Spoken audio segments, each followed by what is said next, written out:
할렐루야. 참 좋으신 주님의 은총과 평화가 우리 가운데 함께 계시기를 주의 이름으로 간절히 축원합니다.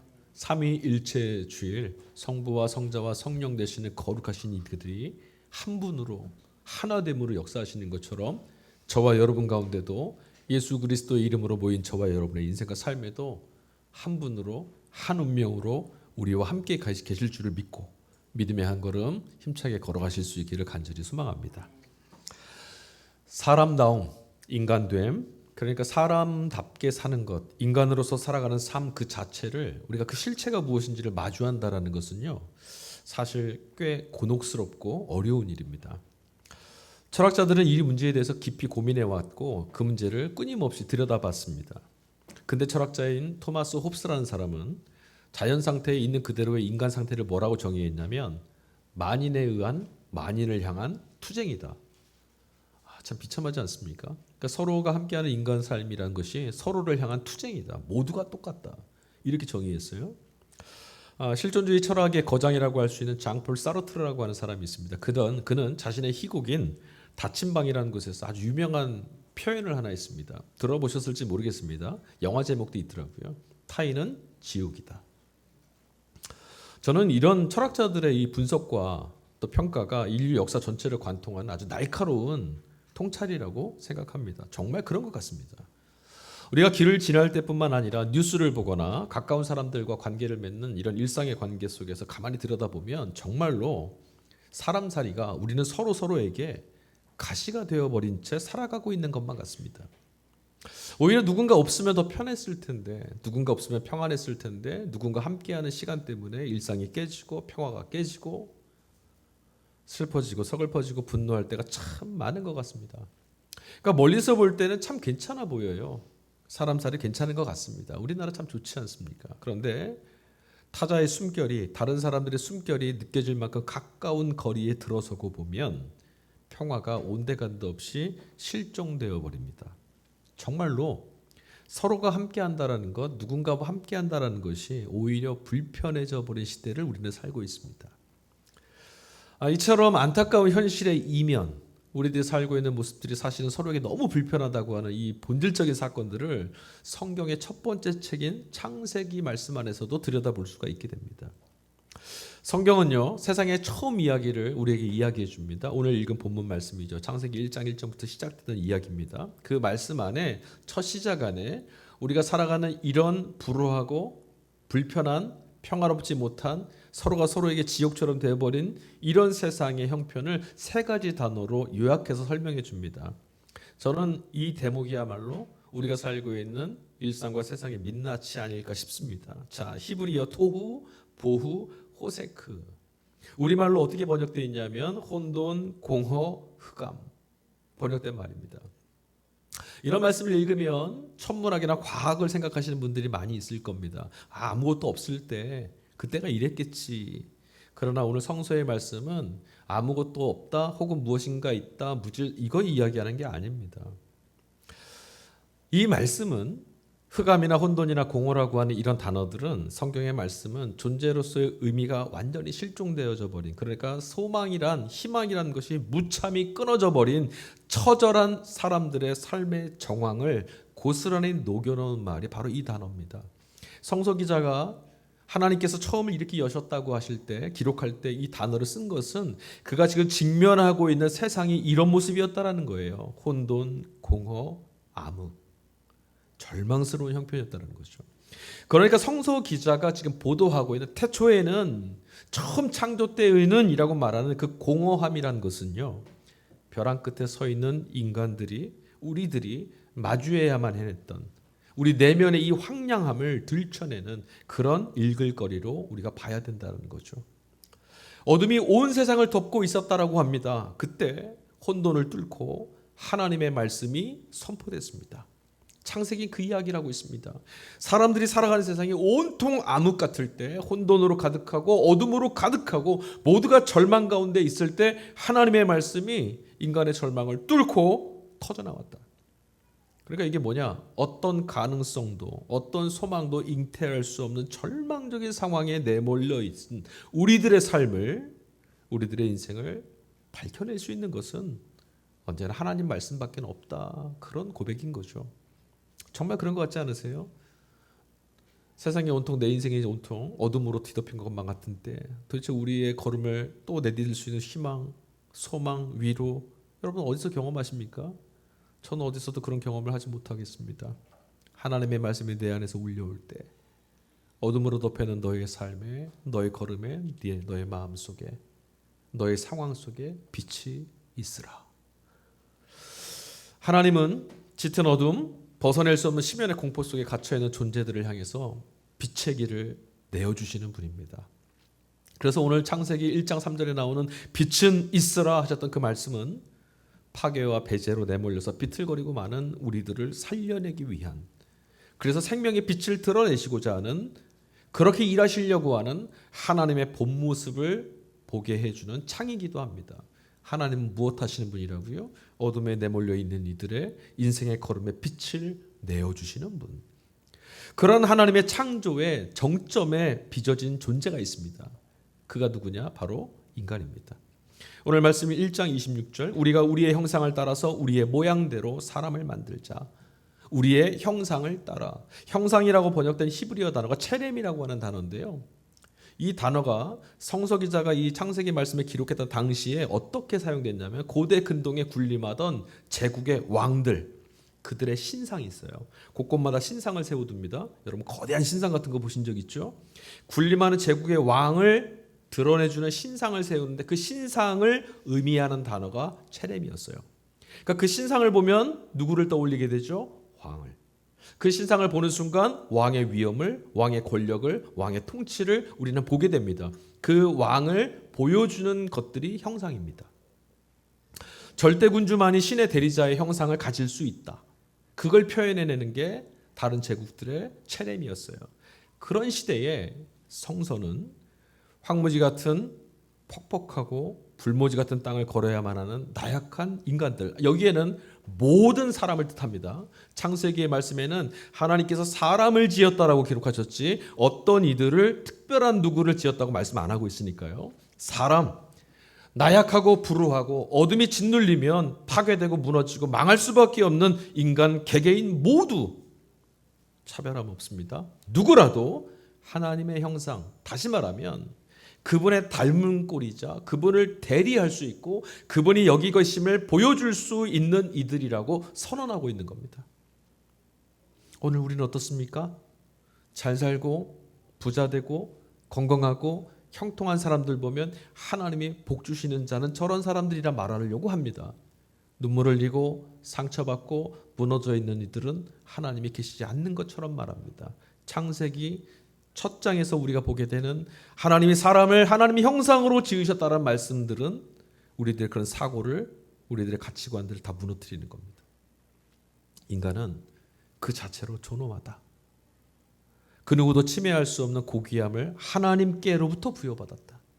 인간을 향한 여러분 이보다 더 놀랍고 이보다 더 위대한 선언을 들어보신 적 있습니까? 창세기의 말씀은 여기서 한 걸음 더 나가죠. 창세기 1장 28절, 하나님이 그들에게 복을 베푸셨다. 인간이란 본질적으로 하나님께로부터 복을 받은 존재, 하나님께로부터 복받는 존재라는 거예요. 이해되세요? 인간은 하나님께 합격했는지 불합격했는지 심판을 받아야 되고 턱걸이 했는지 아닌지 평가받는 존재가 아니라 하나님께로부터, 전능하신 이로부터 복을 받기 위해 지어진 존재. 여러분 이 말씀을 우리가 믿게 되면 이 말씀 덕분에 곧장 우리들의 삶, 우리들이 발딛고 서 있는 현실, 우리들의 상황과 처지 모든 것들과 모든 순간이 다 복의 결과물이 됩니다. 이제야 하나님의 형상으로 지어졌다라고 하는 성서 기자의 이 증언이 무엇인지 좀 명확하게 들어오지 않으십니까? 인간이란 본래 하나님께로부터 복받는 존재일 뿐만 아니라 그래서 세상을 향해 인간은 본래 하나님께로 복받는 존재라는 것을 전해주는, 복을 베푸는 존재. 그러니까 누군가에게 세상을 향해서 복을 내어주고 복을 베푸는 존재로 살아갈 때만 인간다워질 수 있다는 거예요. 창세기에서는 놀랍지 않으십니까? 창조주가 세상에 생명의 빛을 흘려보내는 것처럼 그분이 계심을 드러내는 대리자로서 그분의 은혜를, 그분의 생명을 드러내주는 형상으로서 우리들 역시 타자를 향해서, 다른 이들을 향해서, 세상을 향해서 생명과 복을 흘려보내주는 통로가 돼야 된다. 이게 성경의 이야기입니다. 우린 그런 존재들이다. 그러나 여러분, 이 본문 앞에서 우리는 질문해 봐야 될 것 같습니다. 과연 우리가 매일 눈을 뜨고 마주하게 되는 세상에서 인간은 서로를 향해서 정말 복을 베푸는 존재입니까? 더 나아가서 서로에게 복이 되는 존재라고 할 수 있겠습니까? 나는 누군가에게 복이 되나요? 또 어떤 이들은 나의 인생에 나에게 복이 되는 사람들입니까? 안타깝지만 우리의 현실은 그렇지 못한 것 같습니다. 경제적인 효율성으로 작동하고 있는 이런 세상에서 인간은 더 이상 존엄한 형상이 아니고 하나님은 복이십니다를 드러내는 존재도 아닙니다. 그냥 소비하는 도구 혹은 처분이나 대체가 가능한 노동력 정도로 환원되고 말았습니다. 세상이 그 지경이 되고 보니까 타자, 그러니까 다른 사람들은 더 이상 우리에게 환대의 대상이 아닙니다. 불편합니다. 다른 사람이 있어서 내가 복이구나 확인하지 못해요. 다른 사람이 있어서 복이 하나님께로부터 내가 복된 존재구나 기쁘지가 않아요. 내가 딛고 올라서야 될 경쟁자, 나의 몫을 위협하는 잠재적인 적처럼 여기고 취급합니다.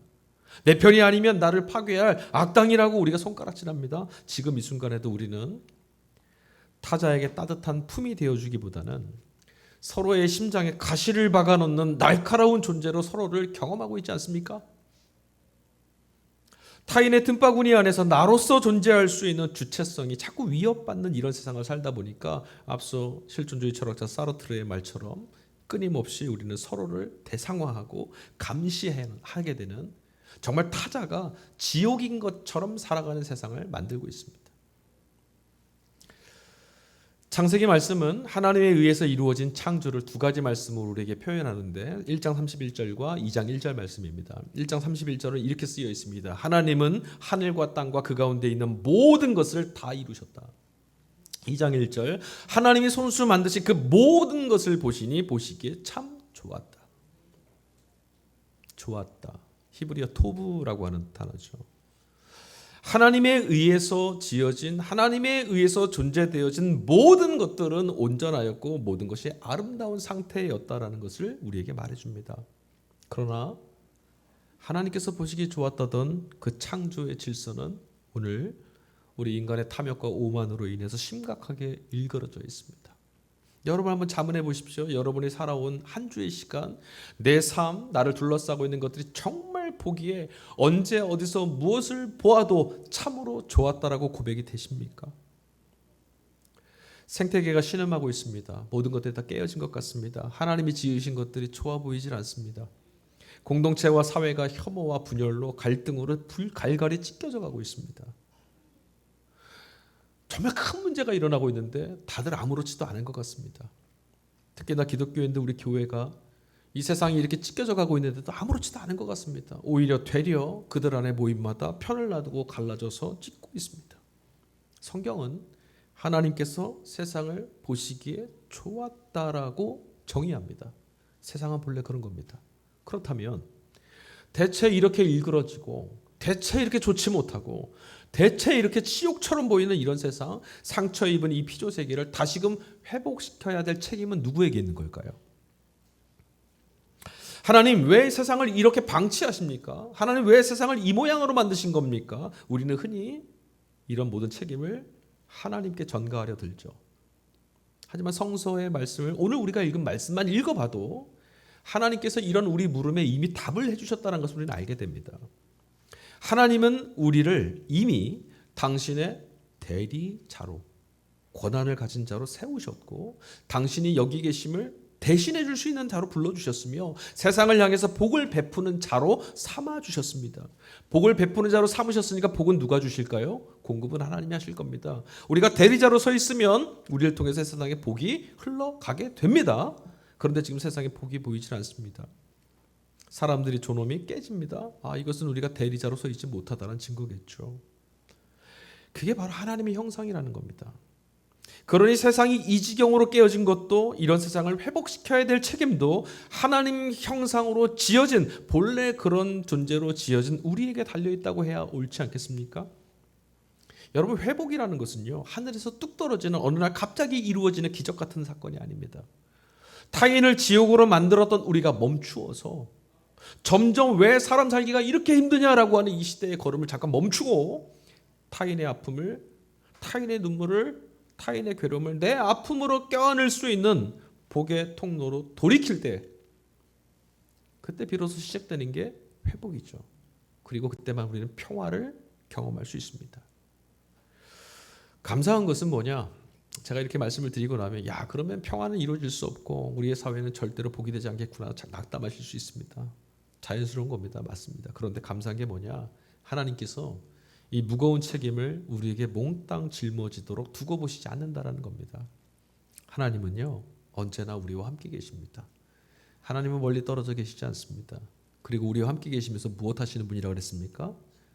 하나님께서 뭐 하셨어요? 복을 주셨대잖아요. 모든 좋은 것, 모든 복의 일의 처음을 우리 안에서 시작하시는 분이 하나님입니다. 그러니까 우리가 대리자로 서 있으면, 하나님의 형상으로 살기를 원하면 하나님 우리를 복으로 사용하십니다.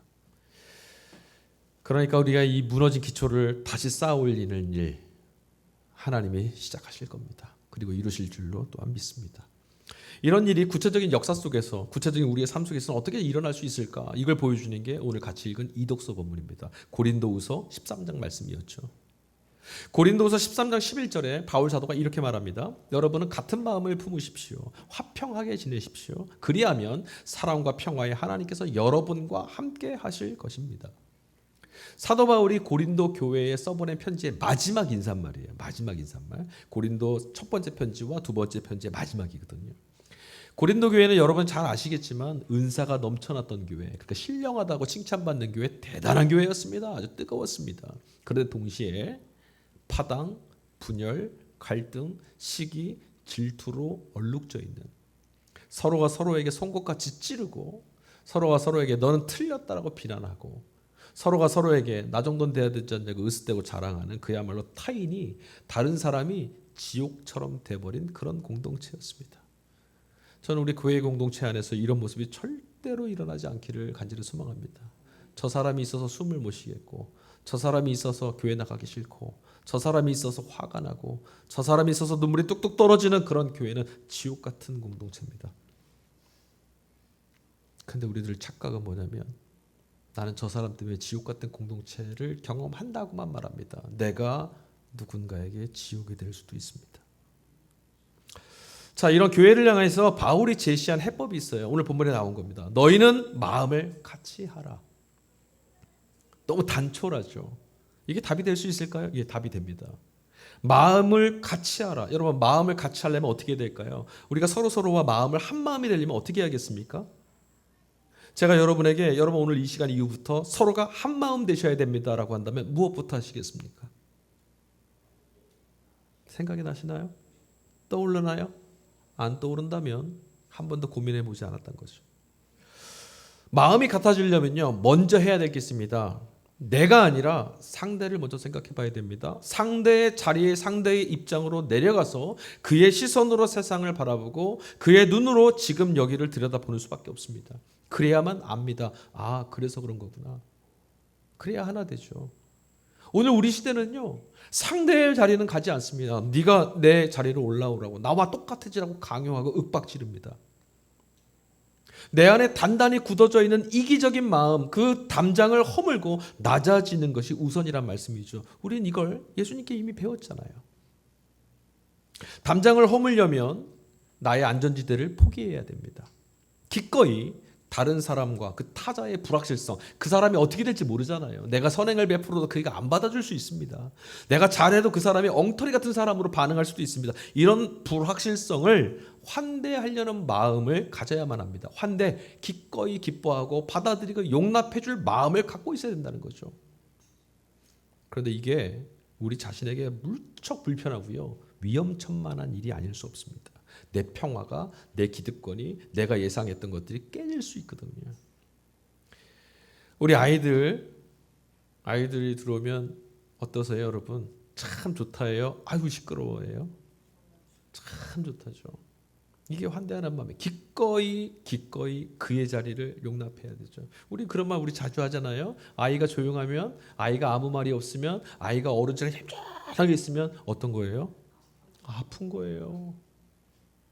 그러니까 아이는 뛰어야 되고, 아이는 소리 질러야 되고, 아이는 까르르 웃어야 되고, 그게 환대예요. 상대를 인정해 주는 게. 근데 우리는 환대가 없어요. 너로서 존중을 안 하고요. 나로서 닮아오라고 하죠.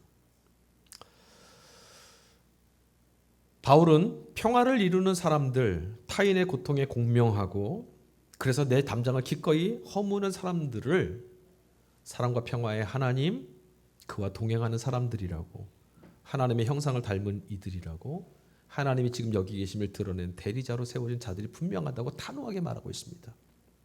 당신들을 보니까 주 예수 그리스도 평화하게 하신 주님이 여기 계심이 분명하군요. 타자들을 밀어내어서 세상을 지옥으로 만드는 이들의 틈바구니 속에서 여러분, 저와 여러분 우리들이야말로 자신의 삶의 지경을 모든 다른 이들을 품고도 남음이 있는 천국으로 넓혀내셨던 예수 그리스도, 그분을 증언하고 그분을 드러내고 그분이 여기 계심을 보여줄 수 있는 하나님의 형상으로 지어진 자들이기 때문입니다. 예수님이 부활하셨다? 어떻게 믿습니까? 부활하신 예수님은 어디 계십니까? 어떻게 보여주십니까? 우리들을 통해 예수께서 여기 계심이 분명하구나. 삼독서인 복음서 말씀은 마태복음 28장입니다. 마태복음 28장은 더불어 함께 더불어라는 말씀으로 마무리되고 있습니다. 우리 교회 표어죠. 부활하신 예수님께서 갈릴리 외딴 산에서 제자들을 만나셨습니다. 제자들은 여전히 의심과 두려움에 사로잡혀 있었어요.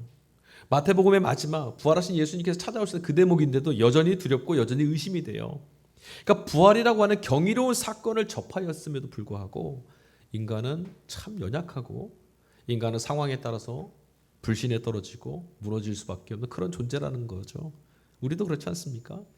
예수님 정말 불같이 믿는 것 같지만, 하나님을 믿는다고 하지만 우리 삶에 여전히 두려움이 있고 염려가 있고 근심이 있습니다. 세상 앞에서 비틀거리고 있던 제자들을 향해서 예수님이 이런 말씀하셨어요. 얘들아, 하늘과 땅의 모든 권세를 나에게 주셨어. 하늘과 땅의 모든 권세가 어떤 걸까요? 우리는 이런 대목을 읽으면 예수님은 만왕의 왕이고 세상 모두의 권력자야, 최고 통치자야, 이런 생각을 합니다. 하늘과 땅의 권세라는 것은 제국이 휘두르는 폭력이나 권위, 지배력, 타자를 굴복시키고 너 내 밑에, 너 나를 따라서 네가 나처럼 되라 강요할 수 있는 그런 제왕적 권력이 아닙니다. 하늘과 땅의 권세는 무엇이냐면요, 이런 것으로는요 모든 사람을 자기 편으로 만들 수 없어요. 하늘과 땅의 권세는 내가 기꺼이 너와 똑같아지겠다. 네가 못하는 걸 내가 이루어주겠다. 예수님께서 십자가와 부활을 통해서 우리에게 보여주신 하늘과 땅의 권세란 게 뭐였습니까? 야만적이고 차별적이고 폭력적인 그런 힘이었습니까? 아니지 않습니까? 그것은 죽음의 공포로 인간을 노예 삼던 죄와 사망의 권세를 무너뜨리는 권세였고, 절망하고 두려워서 움츠러든 이들을 그 우겨싸고 있는 어둠을 깨트릴 수 있는 권세였고, 사람 앞에서 두려워서 저희가 배신할까봐, 저희가 나에게 가시가 될까봐 함께하지 못하는 이들을 기꺼이 가슴을 열고 나아갈 수 있도록 열어주시는 권세였고, 그것은 죽음의 공포 깨뜨리는, 절망을 소망으로 반전시킬 수 있는 생명의 권세였습니다. 군림하는 권세가 아니라 낮은 곳으로, 가장 낮은 곳으로 내려감으로 그 어떤 이들이라도 소중한 존재라고 기꺼이 보듬어 안아주는, 환대해주는, 누구라도 용납해 줄 수 있을 만큼 바다보다 넓은 권세. 이게 하늘과 땅의 권세죠. 우리는 용납할 수 없는 사람이 더 많아요. 우리가 사랑합니다라고 말하지만 우리가 사랑할 수 없는 사람이 더 많아요. 근데 예수님은요, 세상 만민을 받아주십니다. 하나님은 당신께로 나오는 모든 이들을 다 하나님의 형상이라는 이름을 붙여주십니다. 세상은 이런 권세를 알지 못합니다. 그러나 우리는 이 권세를 예수님을 통해서 보았습니다. 그래서 이 권세의 이때에서 살아갑니다. 이런 사람들이야말로 예수님의 제자라고 하는 겁니다. 제자들이 살아냈던 삶이 무엇입니까? 근본적으로 세상 사람들이 살아갔던 삶의 궤적과는 완전히 다른 거죠. 세상은요, 황제의 제국의 방식을 따라 살아갑니다. 세상은 끊임없이 우리에게 무엇을 강요합니까? 비교도 강요하고 경쟁도 강요합니다. 서로가 서로에게 가시가 되라고 이야기합니다. 서로가 서로에게 너만 못하다라는 자괴감을 갖게 만듭니다. 그렇게 우리를 내몰고 있죠. 너는 부족해. 너 더 가져야 돼. 너 저 사람만큼 되지 않겠어? 그렇게 되지 않으면 넌 망한 인생이야. 넌 틀렸어. 다그치고 몰아세웁니다. 그러나 여러분, 이렇게 세상이 가르쳐주는 대로 탐욕과 욕망의 노예로 길들여진 채 살게 되면요, 결국 마주하게 되는 인생의 종착지가 뭔지 아십니까? 그렇게 살다 보면 마지막에 마주하게 되는 내 인생은 어떤 것들입니까? 허무, 소외, 일그러진 자아가 만들어낸 지옥 같은 삶이었다. 너무 안타깝잖아요. 예수님의 제자들은 과감하게 그 허무한 경쟁의 터 위에서 벗어났던 사람들입니다. 세상이 다 이렇게 가고 있는데 그 길에서 뛰쳐나왔습니다. 그들은 스스로를 확장하고 스스로를 지켜내는 것에 목숨을 걸지 않고 대신에 아버지와 아들과 성령의 이름으로 세례를 주고 예수께서 명령하신 모든 것을 그들에게 가르쳐 지키게 하라고 했던 그 삶의 걸음을 선택했습니다. 마태복음 마지막 28장에 나온 이 말씀은 어떤 말씀이에요? 너희는 가서 아버지와 아들과 성령의 이름으로 세례를 베풀고 내가 너희에게 가르친 모든 것을 깨달아 알게 하라. 무슨 말씀이죠? 전도하는 겁니까? 선교하는 걸까요? 전도지 나눠주는 겁니까? 아닙니다. 이 말씀을 잘 이해해 보십시오. 지금까지 설교를 따라오셨다면 이해가 될 거예요. 이 말씀을 이렇게 번역해 드리겠습니다. 예수님의 이름으로 너 잘 살아라. 북돋아 주는 것. 하나님이 너를 지키신다. 세례를 베풀고 주님의 말씀을 가르치라는 이 말씀은 종교적인 의식 행하라는 의미가 아닙니다. 공허, 흑암, 어둠, 절망, 죽음에 살아가고 있는 그 목전에서 벌벌 떨며 살아가고 있는 타인을 향해서, 누군가를 향해서 당신은 하나님의 존엄한 형상으로 지음받은 자라고, 그런 존재라고 일깨워주는 선포. 나는 정말 불행한 것 같아 라고 하는 누군가에게 그렇지 않다고, 하나님은 당신을 세상을 향한 복으로 세우셨다고. 정말 그렇게 상대를 마주하며 살아갈 수 있다면 이게 바로 예수님의 말씀에 순응하고 응답하며 살아가는 신자의 삶이 아니겠습니까? 우리가 정말 타인을 이렇게 대할까요? 타자를 제자 삼는다라는 것, 내몰린 삶의 변두리에 갈바를 알지 못해서 헤매고 있는 어떤 이들의 손을 붙잡아주고 평화와 복의 세상으로 초대해낼 수 있는 그런 연대의 삶. 어쩌면 우리도 각박한 세상에 내몰려서 똑같이 그런 이들을 떨쳐내고 더 잘난 사람, 더 유명한 사람, 더 함께하면 쓸모가 있는 사람들 곁에 나도 그런 사람으로 인정받고 추앙받는 세상을 살려고 몸부림치고 있지는 않았습니까? 예수님께서 이 무모해 보이는 사랑의 여정, 예수님의 곁을 따르며 살아가는 이 길을 인생의 모토로 삼고 살아가는 이들에게, 그런 사람들에게만 남겨주신 아름다운 복의 약속이 있습니다. 그 말씀이 뭘까요? 마태복음 28장 20절은 이렇게 끝납니다. 보아라, 내가 세상 끝날까지 나도 너희와 항상 함께 있을 것이다. 너희가 세상에 버려진 자들의 삶 가운데 같이 있을 때 나도 세상에서 버려진 너희와 함께 있을 것이다. 철학자 사르트르의 말처럼 세상은 여전히 타인이 지옥인 것처럼 보입니다. 서로 인사는 하고 있지만 속마음은 그렇지가 않습니다. 하지만 안타깝게도 내 안에 있는 탐욕을 제어해내지 못해서 스스로 괴물이 되어가고 있는 우리 내면, 우리들의 마음 역시도 창세기 기자가 직면했던 그 현실처럼 공허함, 흑암, 혼돈, 이런 것들이 막 우리 안에서 작동하고 사로잡히고 휩싸일 때가 있습니다. 내 힘과 의지만으로는 타인을 향해서 돋아난 이런 날카로운 가시들을 꺾어낼 도리가 없습니다. 내 힘과 의지만으로는 이런 세상에 살고 있는 우리 걸음, 드리워진 어둠을 지워낼 방법이 없습니다. 그래서 우리에게 필요한 것이 바로 약속된 그 말씀입니다. 빛이 있으라 하셨던 하나님, 그 말씀이 역사되어진 예수 그리스도, 그 예수 그리스도를 증언하며 여기 함께 계신 성령, 그분 말고는 우리가 이 어둠을 극복할 능력이 없습니다.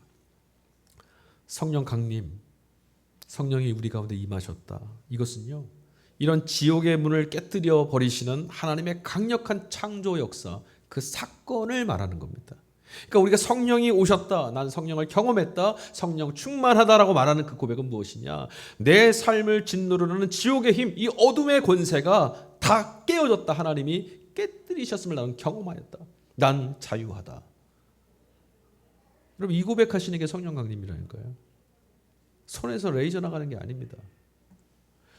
분열과 오해로 찢겨서 아우성치고 있는 어떤 이들에게 성령이 임하셨을 때 어떤 일들이 벌어졌습니까? 우리가 성경을 보니까 사도행전 말씀에 보니 지난주 읽었죠. 사도행전 2장 11절 타인의 말을 그들이 경청하기 시작했습니다.